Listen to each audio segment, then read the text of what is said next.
Well, thank you, thank you, thank you. We are here with a very special topic. As people know, I like to make available to my clients and to the general public services that complement the life insurance brokerage services that my firm provides. And this is especially true to clients and the general public who run businesses. There's a whole lot of needs that folks have in addition to putting together the right life insurance package. And there are many professionals out there whose expertise is in those areas that complement life insurance planning. And Frank Dew is one of them. Frank is a business consultant with multiple levels of expertise, one of which is very interesting and very important, which is coaching consulting for entrepreneurs that are also caregivers. So let me now just introduce Frank Dew. And Frank, if you would just take a minute and introduce yourself and tell us a little bit about your expertise. Yeah, thanks for having me, Steve. Just as a short introduction, my real passion when I started business coaching was to help those that are entrepreneurs and in caregiving role, maybe a caregiving for a parent, spouse, child, or just somebody close to you. And also it spilled over into actual clients with illnesses themselves. And so my passion comes from that, mainly because for the better part of 2 decades, I was in that position. I've owned several different companies over the last 35 years, and for more than half of that, I spent in that caregiver role. And I found that there wasn't very much support for the entrepreneur in terms of how they could run their balance, take care of themselves, and take care of their business. So it's been a really rewarding journey for me to be able to help people with that. That's wonderful. So you're speaking from firsthand experience. So you're blending your skills and knowledge in business coaching with your sensitivity and awareness of the, let's call it, unique needs of the business person who's also a caregiver. No question. Okay. What's interesting to me is that since you are talking about giving care for parents, children, or siblings, there's a whole lot of people that fall into this category.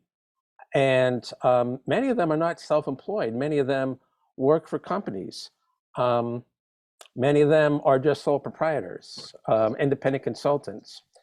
So we will focus on the unique challenges of entrepreneurs, but I think as a side benefit, folks that aren't entrepreneurs are going to learn something here. Would you agree with that? Totally. And in fact, this same approach I've applied to quite a few people that are not entrepreneurs and in some cases are actually retired and not working at all. So, the self-care piece, the balance, the navigating through the storm, that which is caregiving, is applicable to anybody in that situation. Very good. Okay, so we are talking about caregiving for parents, caregiving for children, caregiving for spouses.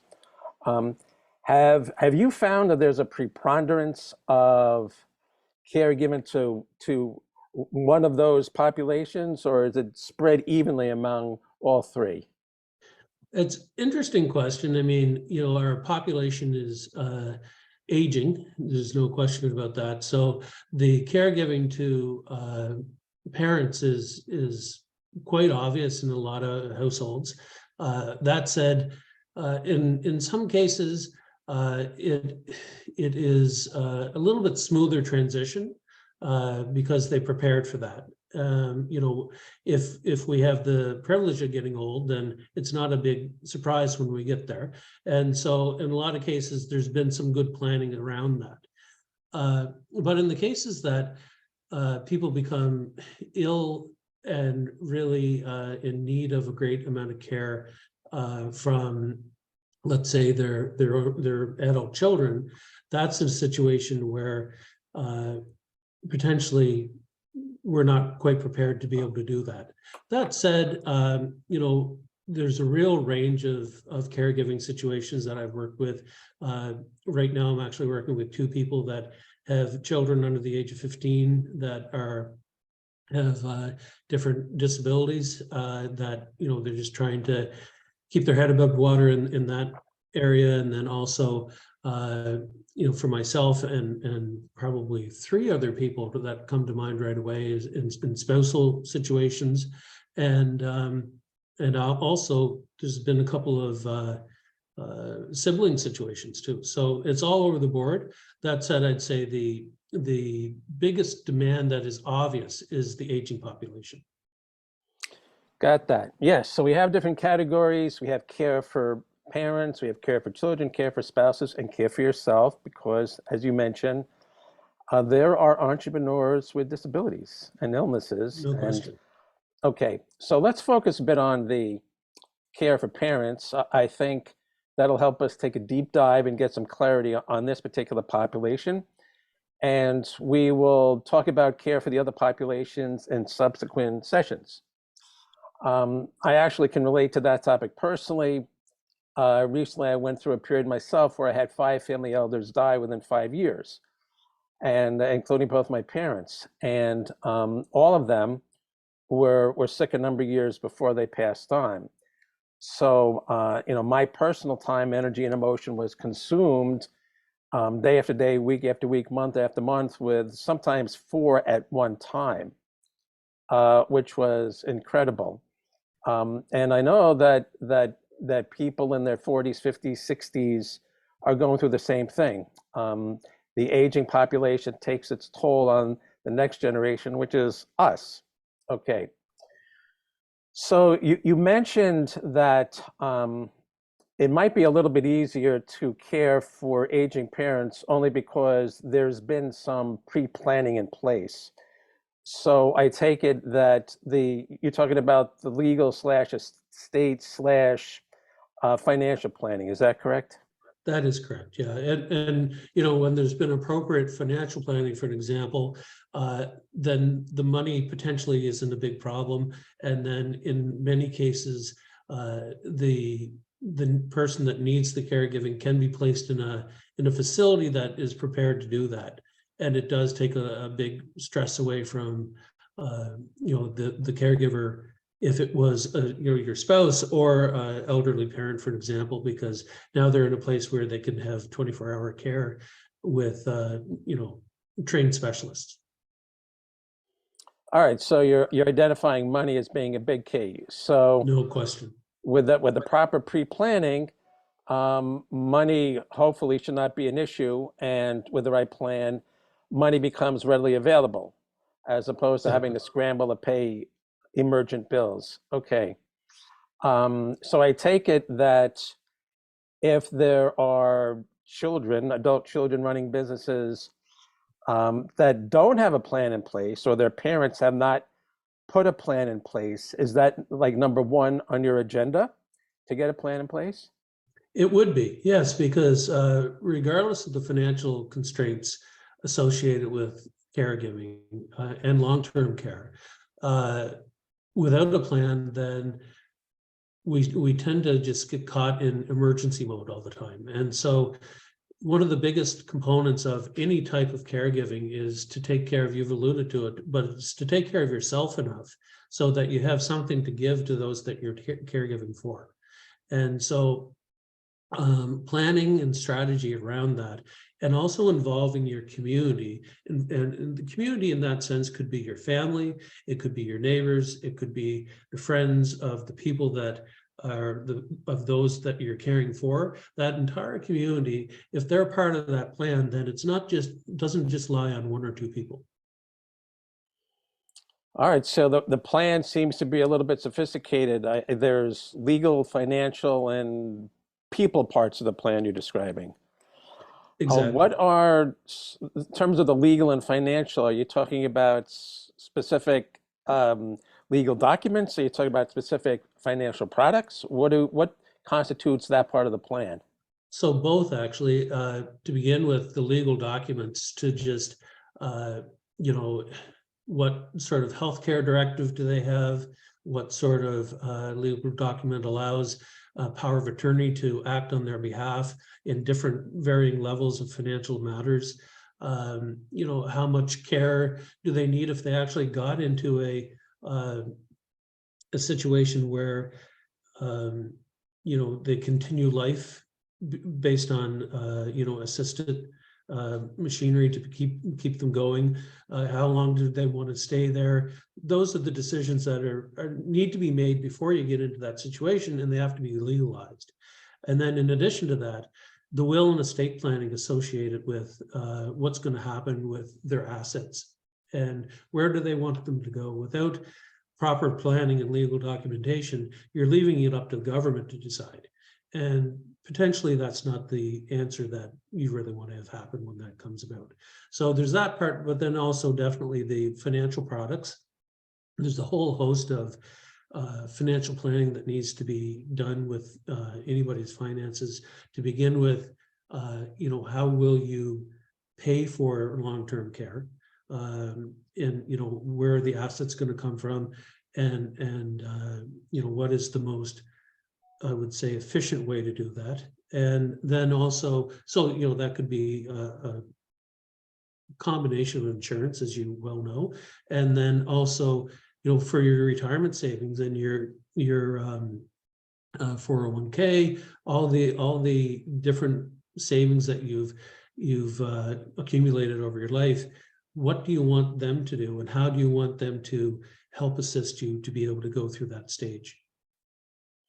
Got that. All right, so there's certain legal documents and financial tools. So I guess we're talking about you calling upon the assistance of professionals in those fields to kind of join your team and help the client with this planning.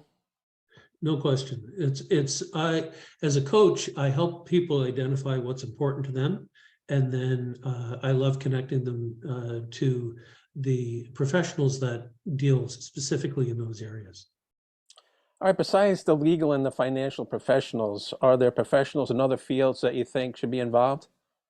Like, for example, Yeah, social workers, things like no that? question. Yeah, social workers, just, you know, depending on people's situations, different medical professionals it's a pretty broad way to look at it, but without the right team of medical professionals associated with your situation, there can be potential downfalls that you don't potentially have to go through. So without getting really specific, one of the big things that, as we're talking about the older population, is Alzheimer's.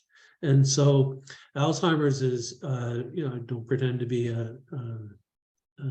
you know, really strongly aware of all the aspects of Alzheimer's, but definitely if you have the right professionals, medical professionals associated with anybody with Alzheimer's, they can detect it at an earlier stage. They can help the community, their family, the relations to be able to allow somebody to stay at home for a longer period of time if that's what's needed or desired. And it also can help people prevent them from, you know, hurting themselves and others based on the fact that they're ill and they may not even know it. It's a good summary. And when you mentioned medical professionals, I threw out social workers. I mean, for example, when you have elders that are getting a little bit impaired and they're living by themselves, and you're concerned about falls, you're concerned about stairs, you're concerned about bathtubs, that's not is that necessarily a medical professional who would come in, or are we talking about some kind of geriatric specialist to do some kind of a safety assessment? Yeah, definitely the geriatric specialist is part of that, but also to involve your family medical doctor sorry, in those consultations. Okay, good. Another one too, Steve, that comes to mind that I don't know if you've seen this, but I've seen it firsthand, is when somebody probably shouldn't be driving anymore. And so, you know, to be able to have that community and prepare somebody for, you know, that situation. You know, I was fortunate with my mother that she just decided that she didn't want to be on the road anymore because it wasn't safe. But, you know, if that had been my father, I would have had to hold him down and take the keys from him.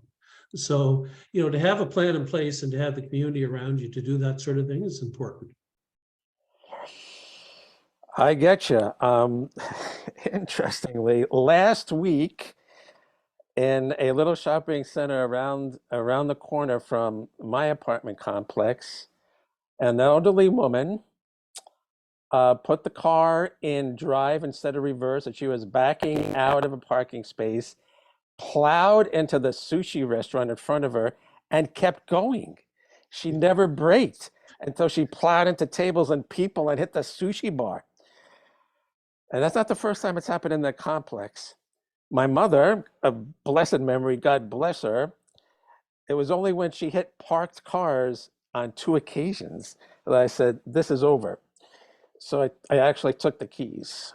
Yeah. And it was I felt very bad. She was humiliated. You know, she kind of faced up, I can't do this. It was a Yeah. very hard realization for her to do. All right, Well, but you you think mentioned, of the, yeah. sorry, you think of the independence associated with that. And so that's a perfect example of when you might want to bring in your family doctor. And the family doctor can be the one to break the news, not you. Oh, that's what you meant by community in terms of bringing in somebody else to act as to facilitate certain changes that have to be Exactly. done. Okay. Exactly. Yeah, that's very interesting. The family doctor has a lot of weight there. Um, okay, for this particular segment, let's finish on another part of the community that you talked about, um, getting family members involved. Um, I think my experience has been in my family, and I'm sure it's been in the family of other clients you have. Nobody in this family is really good at dealing with elder problems. Nobody is really good at dealing with the mom and dad and uncle and aunt fading. Everybody's saddened and so on. Um, how do you deal? How do you help a family that's having trouble coming to grips with the elder in the family fading? What help can you give? It's a hard position to be, but it starts with a lot of communication within the family.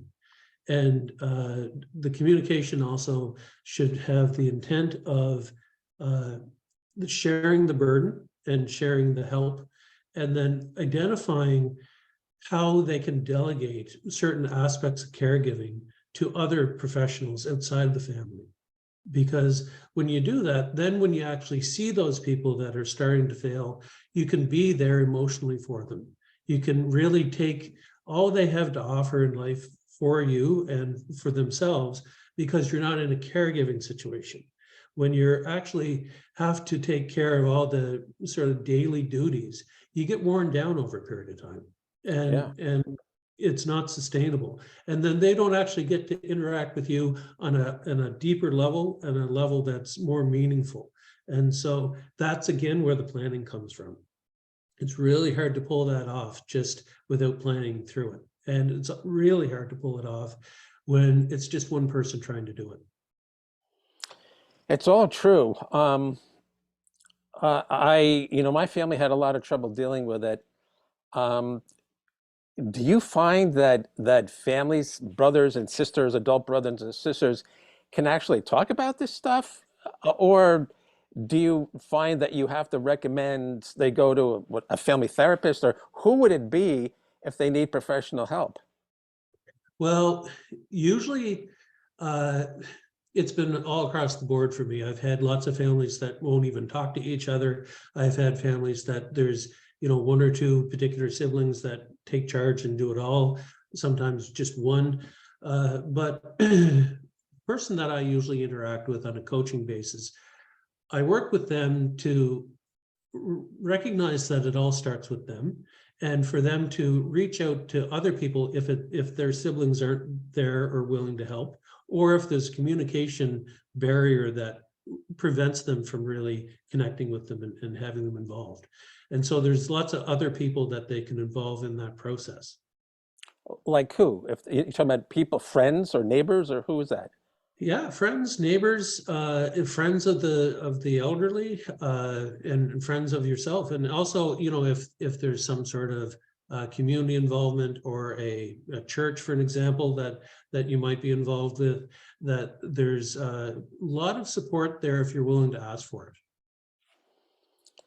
Very good. On that note, we're going to wrap up today's interview. Thank you, Frank. You've articulated a lot of the issues and a lot of the solutions for people that are dealing with care, that must provide care to elderly parents or elderly relatives. In our next segment, we're going to continue on this topic and talk further about helping caregiver business people, entrepreneurs and otherwise, with a focus on caring for parents. I'd like to thank everybody for joining and stay tuned. Thank you, Steve.